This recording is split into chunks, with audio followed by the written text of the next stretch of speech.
Janasena party Telugu Desam party పొత్తులో భాగంగా నిన్న సీట్లు ప్రకటించినటువంటి తెలుగుదేశం పార్టీ వారు జనసేన కేటాయించినటువంటి 24 సీట్లని జనసేన పార్టీ తూర్పు నియోజకవర్గ ఇన్ఛార్జిగా చాలా దిగ్బంధికి గురి చేసింది.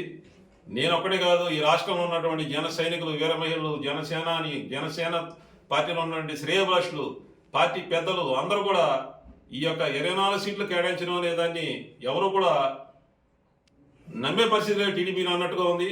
నమ్మక ద్రోహం చేయడంలో చంద్రబాబు నాయుడు మించినటువంటి నాయకుడు ఈ రాష్ట్రంలోనే లేడు. ఈ రాష్ట్రమే కాదు, ఈ భూప్రపంచంలోనే చంద్రబాబు నాయుడు లాంటి దుర్మార్గుడు ఎవడో లేడు. నమ్మిన వాళ్ళని నెట్టేట ముంచడంలో ఒక బ్రాండ్ అంబాసిడర్గా వెలుగొందినటువంటి వ్యక్తి చంద్రబాబు నాయుడు గారు. ఈ చంద్రబాబు నాయుడు గారు నమ్మి పవన్ కళ్యాణ్ గారు రాజమండ్రి సెంట్రల్ జైలు దగ్గర పొత్తు పెట్టుకుని ఈ జనసేన పార్టీలో ఉన్నటువంటి కార్యకర్తలు, నాయకులు అందరినీ కూడా రోడ్డు మీదకి వచ్చే పరిస్థితి వచ్చింది.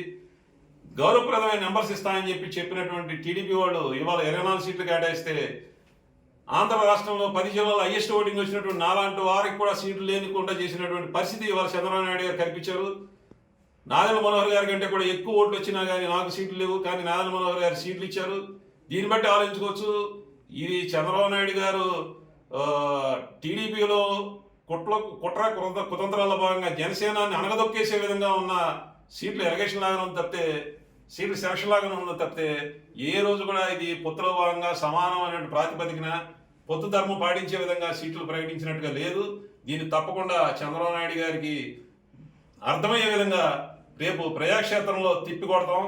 చంద్రబాబు నాయుడు గారు నమ్మక ద్రోహి అంటాకి ఎటువంటి అతిశయోక్తి లేదు. ఎందుకంటే గతంలో కూడా ప్రజారాజ్యాన్ని జెండా పీకేద్దాం అని చెప్పి ఈనాడులో టైటిల్ బ్యానర్ తోటి వేసే విధంగా చేసినటువంటి వ్యక్తి చంద్రబాబు నాయుడు గారు. ప్రజారాజ్యాన్ని పార్టీ మూసేసే వరకు కూడా నిద్రపోయినటువంటి వ్యక్తి చంద్రబాబు నాయుడు గారు. ఇదే కాదు, కాపుల్లో ఒక మాస్ లీడర్కి వస్తూ ఒక పేద పడుగు బలహీన వర్గాల ఆశాజ్యోతిగా వచ్చినటువంటి వంగవీటి మోహన్ రంగ గారు ఎక్కడ ముఖ్యమంత్రి అయిపోతే, ఎక్కడ టీడీపీ పార్టీ అణిగిపోద్దో లేదంటే కనుమరుగైపోద్దో అనే ఒక ఆలోచనతో ఒక నాయకుడు అయినటువంటి వంగవీటి మోహన్ రంగ గారిని నిరాదయం చేసి అంతమందించే వరకు కూడా నిద్రపోయినటువంటి వ్యక్తి చంద్రబాబు నాయుడు గారు. ఇది గ్రహించి హరిరామ్ జోగి గారు కూడా చెప్తా ఉన్నారు, చంద్రబాబు నాయుడు మామూలుడు కాదు, నోటితో నొసలు ఎక్కించే టైపు, అతను నమ్మితే నడి సొంతను వదిలేస్తాడు. ఒక నమ్మక ద్రోహానికి బ్రాండ్ అంబాసిడర్ చంద్రబాబు నాయుడు గారు. ఈ చంద్రబాబు నాయుడు గారిని నమ్మే పరిస్థితి లేదు. జన సైనికులు, వీర మహిళలు, అలాగే జనసేన నాయకులు అందరూ కూడా మరొకసారి ఆలోచించుకోవాల్సిన పరిస్థితి వచ్చింది.